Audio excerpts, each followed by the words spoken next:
Hey, here's Kevin again. This time it's a little bit different. I've decided to just kind of look at what did I do in 2024, and well, I'm amazed when I just look back and see what the production was for the whole year. So I thought I'd just take little pieces of it from time, one at a time, and just kind of even go back myself. Right? It's easy to document, but there's no particular order here, but I like to fill in between armies. I do some fantasy figures, mostly for my daughter, and and friends. They get things. Hey, this is Kevin. I just thought I'd take some photos or do a little bit of a movie about some of the figures that I've painted recently for my children.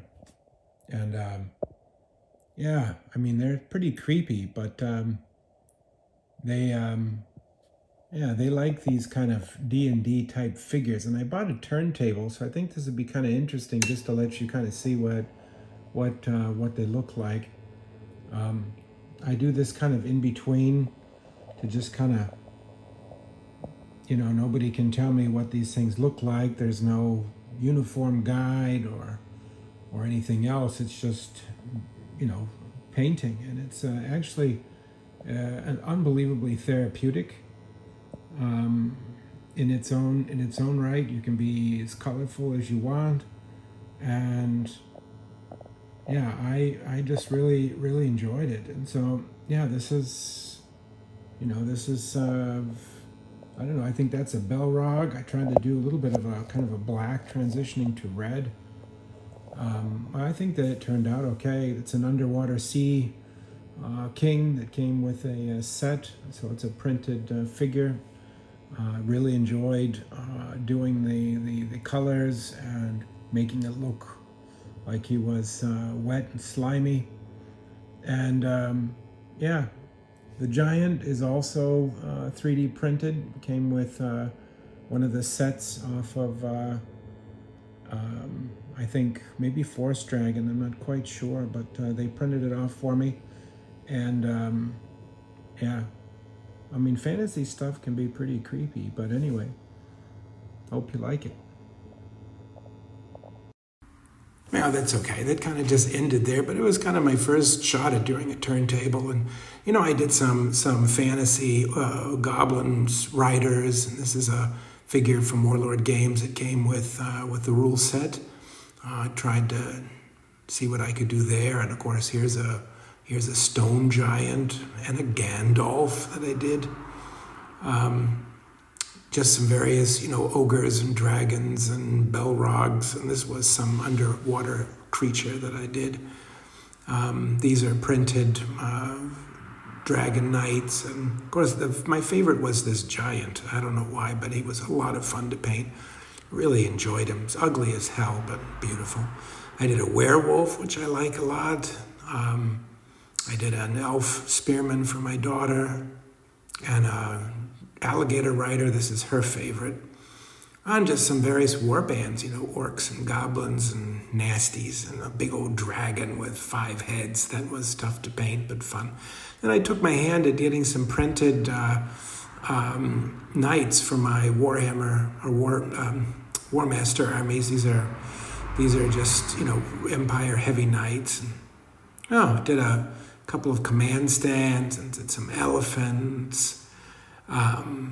Did some more knights for 100-Year Wars I had laying around. So, see, kind of just odds and ends, But then I did a little bit on the French and Indian War and 7 Years' War. This is something I forgot at the beginning of the year that I finished up. And most of it was already painted but hadn't been based, and there was a lot of units that were missing, and I didn't have the flags on it. And I think the flags, these ones I got actually from the flag dude because I've wanted to try them, and I liked them a lot.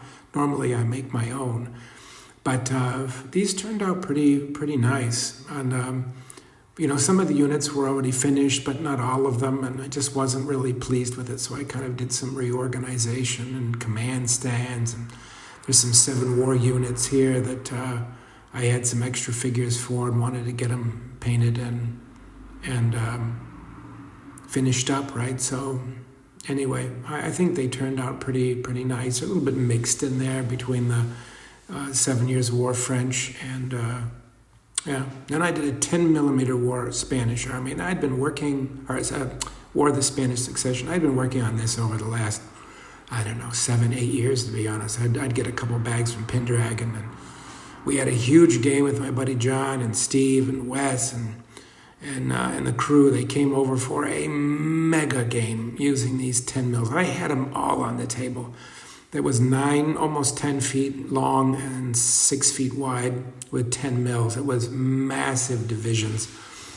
And we had a lot of fun. That was great, but I finished that project. And then I think the big one for the year was I actually moved my hobby space. I built out the attic and put all my soldiers up there. So now I have a much larger gaming room and storage space. I've got my computer tables up there and all my memorabilia. It's a really very, very comfortable space. And then I have a painting room adjacent to it. And of course, my Roman Legionnaire that watches over me while I paint. I think the big project of the year was the American Civil War. This really took a long time. I had, I think, 3 different collections. I painted a good part of them myself, probably 70%, but never had it mounted uniformly, never had nice flags on it, didn't put command stands. It just was a mess, and I was always a little bit embarrassed to show it. So I took it all out. I started with the Union first. I still have a little bit of touch-ups to do on the flags, maybe some tufts and things like that. I'll kind of come back to it, but it was a massive project, and I really enjoyed doing it. I was so relieved when it was finished because I really had something. It was both the Eastern and Western armies, early and late, and it was massive. And then I attempted the Confederacy. Very large undertaking. I've got almost 3 full corps. I like everything mounted on 40 by 40s because it just feels nice and easy to handle. Things don't get broken, but it was a massive project. And if some of you have seen, I already did a couple YouTubes on most all of these armies, but this is actually what I finished this year. So I was done with this by June, July, something like that, I think. And then I took a break and went to Europe and traveled around for about 3 months. Then I started on my Crimean project. I started on, I think, in September, something like that, end of August, September. It was really a collection that I purchased from my friend Jeff, and then I had some from my friend Arnie, and then I had a whole bunch myself, probably about 1,000 figures. But they had to fit together. They had to amalgamate. They had to look right. And of course, these are old figures, so I had to repaint a lot of them, give them washes and highlights and flags. And wow, it was huge. It was a great,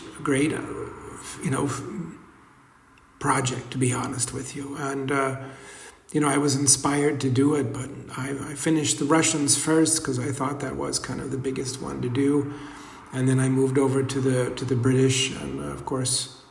Then the Turks. My French were already finished, so that was a blessing. But I think it turned out nice, even though they're older figures. They just all kind of work together. But I like them. And but that was a massive undertaking. I bought a whole bunch of figures from Blue Moon, Cossacks, and just filled in gaps that were just missing. The British were also really, really fun to do, and I made the flags myself and touched all these figures up, added to them, and moved things from other collections so that I could fill out the units, and I had to do my own conversions on those Lancer helmets. I mean, those are cut myself by hand, so that was a big project, but I think they look pretty decent, don't they? I mean, that's a pretty mean-looking army. The Turks were fun. These are really old figures, so I really kind of dug deep here. But some of these came from Jeff, and I had a whole bunch from other people, and then I had a whole bunch in boxes, and just did what I can to make it look like a Turkish army. But I think it turned out okay. I had to pretty much repaint the whole thing to make it look homogeneous. Yeah, I did a little bit of Berbers and Bedouins. I did probably about 150 of these guys. Not a lot of pictures here, but that was kind of fun. And then I worked on my Hungarians, Middle Ages. They were just a mess, and I've kind of repainted, retouched up, remounted, put on new flags. Kind of added a few years. I had some extra Essex bags. I found some other figures and kind of pulled them into that mess. And yeah, they needed to be reorganized. And that's what I did. And I painted probably 100, 150 figures that needed to be done to just kind of make it look good. Some from Blue Moon and some from Kurasan. And anyway, looked nice. I loved it. I'm very happy. Then the massive project at the end of the year, mostly, the American War of Independence. I almost didn't start it because it was just such a big undertaking. I'm like, oh my God.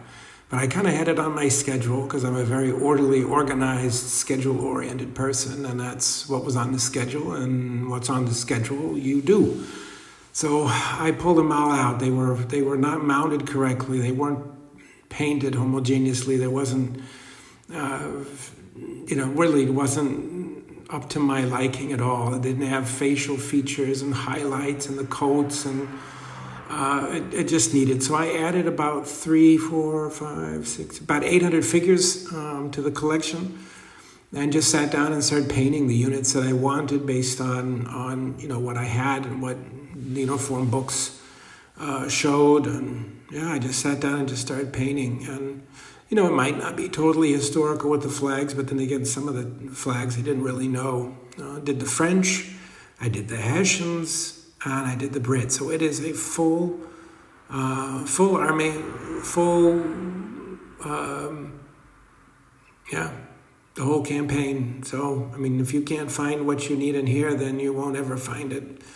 So anyway, I've really, that kind of took the wind out of my sails. That was a lot of work, but I enjoyed it. When I say wind out of the sails, I still enjoy doing it. These are all Old Glory figures, and each one had my brushstroke on it. Highlights and washes and coats and fixing up and collars and making it, going back and redoing things and making it look the way that it should. So need a little bit of help. So anyway, sorry the photos aren't all in order, but you'll have to just forgive me. And then I did my Dacians. I've been trying to finish these things for, oh my God, I've had these things for 8 years, and I just never got to them. They bags and bags and bags I got from Forged in Battle. I had them from Essex, and it was one of those rare things where I actually had a pile of shame. I don't keep, as my friends all know, I don't have lead and projects around my house. When I buy something, I finish it. So I probably have less than 200 figures in the house that I've purchased. But these, I kept hidden in a drawer because I guess doing the shields was just daunting. But I kind of mustered up a little bit of energy and said, come on, let's get these done. You've got 4 weeks, 5 weeks to get them done, and and cooking and work and gardening and kids and everything else. So don't ask me how I do it, but I don't sleep very much. Let's put it that way. But I finished them. I actually did. Here it's kind of in the pre-state, but when I get to the basing side, they're done. But I think I bought some Sarmatian cavalry from Forged in Battle and painted those up real quickly, but they're not in here. But I did. I added 2 more units to this thing. And anyway, that's it. And, until next year, I've got about 8 projects for this next year. And hey, well, anyway, have a great year, and I'll see you in